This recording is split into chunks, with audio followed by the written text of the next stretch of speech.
Chers amis, bonjour, je vérifie si ça fonctionne avant. Bon, je n'ai plus de connexion sur mon téléphone, donc du coup, je fais en différé, c'est pas grave. Je mettrai la vidéo tout à l'heure sur YouTube. Ce matin, je voulais vous parler au sujet du coronavirus et de ce qui se passe au sujet des masques. Parce qu'évidemment, comment dire, les gens qui sont contre le port du masque et qui crient tout de suite à la grande, comment on dit, le grand complot international, etc. Enfin, les complotistes, je cherchais le mot. Les complotistes, évidemment, crient au scandale, etc. Bon. J'ai encore trouvé, il y a quelques jours, qu'on m'a envoyé sur Messenger, une infirmière qui expliquait que, selon les recherches, il était prouvé que les masques n'étaient pas efficaces, etc., etc. Et elle était de bonne foi en plus, hein. Et ces recherches existent effectivement. Il y a juste un énorme problème, c'est que en aucune façon, qui que ce soit a prétendu que les masques non chirurgicaux, c'est-à-dire les masques bleus, là, avec les 3 plis, jamais personne n'a prétendu que c'était efficace à 100%. Ça prétend simplement qu'on se protège en partie. Mais à partir du moment où une personne porte ce masque, et je rappelle que, par contre, il a été prouvé scientifiquement qu'on est contagieux plusieurs jours avant de présenter le moindre symptôme. Donc ça veut dire que quand quelqu'un vous parle, il est peut-être porteur du Covid, et vous ne le savez pas, et lui ne sait pas non plus. D'accord ? Bon. Quand vous avez une personne qui est faiblement protégée, mais qui est protégée quand même, et une autre qui est, elle aussi, protégée, faiblement protégée, mais protégés quand même, avec des masques, si imparfaits soient-ils, et bien statistiquement, il y a quand même beaucoup moins de chances que le Covid soit transmis de l'un à l'autre que si vous ne portez rien. N'en déplaise à certains, le masque est un bon moyen, est un moyen qui n'est pas parfait, mais est quand même un moyen des plus efficaces aujourd'hui de se protéger contre le coronavirus. Bon, maintenant il y a autre chose. Moi, j'ai fabriqué des masques à la première vague. J'en ai jamais vendu aucun, d'ailleurs, je précise. J'aurais bien aimé, mais je vendais pas cher, j'ai vendu 4 €, mais en fait, ce qui s'est passé, c'est que dans mon village, il y a des personnes qui en fabriquaient, qui avaient mis dans les petites boutiques pour les vendre et qui les vendaient pas, donc du coup, je les ai retirés, quoi. Mais malheureusement, je les ai mis de côté, sachant que ça resservirait, et puis je me rends compte que c'est la vérité. Alors moi, personnellement, je les avais confectionnés dans du jean ou dans une toile de coton très épaisse, donc je n'avais mis qu'une seule épaisseur.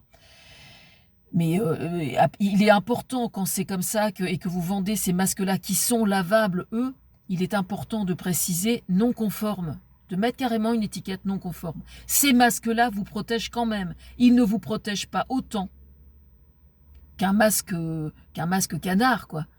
Mais ils vous protègent quand même. Bon, c'est important d'en avoir conscience.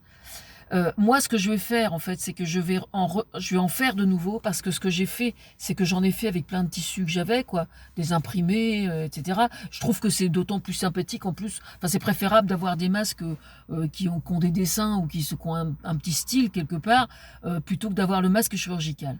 Maintenant, quand je discute avec des gens, il y a des gens qui me disent, bah oui, mais le masque chirurgical, on respire quand même un peu mieux que dans les masques en tissu qui sont lavables. Et voilà pourquoi je fais ma vidéo. Les masques lavables en tissu, on les a préconisés avec 2 épaisseurs.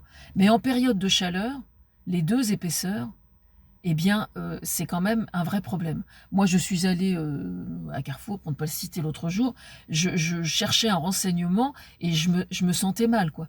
J'avais un masque tissu que j'avais fabriqué moi, avec 2 épaisseurs de coton fin. D'accord ? Mais il y avait les 2 épaisseurs. Je me sentais mal, quoi. Ce que je veux dire par là, c'est que moi, ce que je propose maintenant, c'est de fabriquer des masques à une seule épaisseur de coton. Alors, un masque avec une seule épaisseur de coton va moins vous protéger effectivement qu'avec un masque avec 2 épaisseurs de coton. C'est vrai. Mais, quoi qu'on en dise, si imparfait soit-il, un masque avec une seule épaisseur de coton va quand même vous protéger mieux que si vous ne portez pas de masque du tout. Parce que là, au moment où je vous parle, dans l'hypothèse où je serais porteuse, hein, je pense pas l'être, mais on ne sait jamais, après tout. Bon. Je pars pas en vacances, je reste chez moi, je travaille chez moi, et je rigole chez moi, et c'est pas grave. C'est pas grave, il y a des tas de gens qui partent pas en vacances. Hein. ou qui travaillent en vacances comme moi. Ce que je veux dire, c'est que un masque en coton avec une seule épaisseur, malgré tout, si jamais vous avez des particules de salive qui s'envolent, avec le masque une seule épaisseur, eh ben, il ne va pas aller loin votre truc. Hein. Il faut le laver tout simplement régulièrement. Il faut en avoir, je sais pas, 4-5, et puis les alterner effectivement et les laver. Bon, faut penser à les laver d'ailleurs, c'est un peu là mon problème. Mais ce que je veux dire par là, c'est que le masque, c'est quand même le seul moyen qu'on ait de se protéger aujourd'hui. Hein. Là, moi, je m'en vais au marché d'Yvetot parce que j'ai besoin d'aller faire un tour là-bas pour trouver un truc. Je pense que je vais mettre le masque, même si c'est inconfortable. Hein. Je vais mettre le masque. Dès l'instant que vous allez quelque part où vous risquez de ne pas voir la distance respectée, il faut porter le masque. Voilà. Mais c'est vrai que comment dire, l'histoire de respirer le gaz carbonique, en fait, si j'ai bien compris, c'est quand même une source de problème, quoi. Alors, je comprends bien que dans les endroits où vous êtes en contact tout le temps avec des gens, là, il vaut mieux porter un masque qui tienne vraiment la route, effectivement.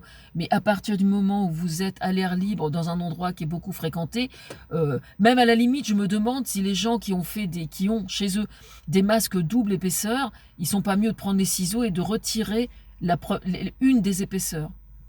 Je pense. C'est pas parfait, hein, on est d'accord. Hein, je ne remets absolument pas en cause toutes les recherches qui ont été faites sur le sujet. Mais je veux dire, entre un masque imparfait à une seule épaisseur de coton, mais que vous allez parvenir à garder, parce que vous allez pouvoir respirer de façon un peu plus correcte, et puis 2 épaisseurs de coton, et puis au bout d'un quart d'heure, les gens vont le laisser tomber parce qu'ils n'en peuvent plus, ils ne respirent plus. Je pense que... il y a une expression qui dit le mieux est l'ennemi du le mieux est l'ennemi du bien, et l'ennemi du bien. Le mieux est l'ennemi du bien. Et c'est ce que j'avais dit à la première vague déjà. Et puis c'est là après que les masques en coton se sont mis en route, fait soi-même, quoi. Mais moi c'est ce que je vais faire en fait. Ceux que j'ai fait double, je vais retirer l'épaisseur, je vais couper au coton, au ciseau pardon, l'intérieur du masque pour qu'il soit davantage respirable. Parce que quoi que vous disiez, si vous postillonnez, c'est quand même arrêté, quoi. Hein, bon, voilà, c'est tout ce que j'ai à dire sur le sujet. Je fais mon tour au marché avec mon masque, je bois un café et je bouquine un petit peu et après je rentre.